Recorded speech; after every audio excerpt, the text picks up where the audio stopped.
I woke up to an absolute blizzard, so let's do a Christmas reset of this disaster master bedroom. Tons of laundry to deal with, sort, put away. And then I think I'm going to change the sheets and put in these lovely flannel Christmas ones.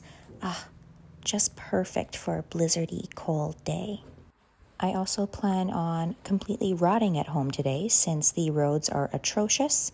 So Christmas jammies, hot cocoa, and playing with my dog is exactly what the day called for.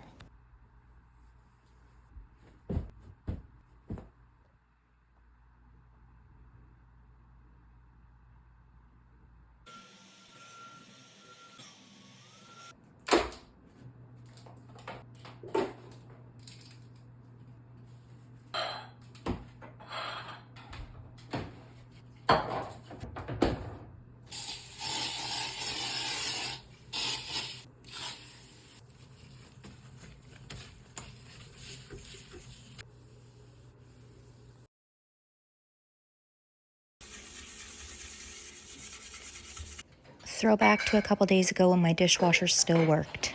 Now I'm the dishwasher.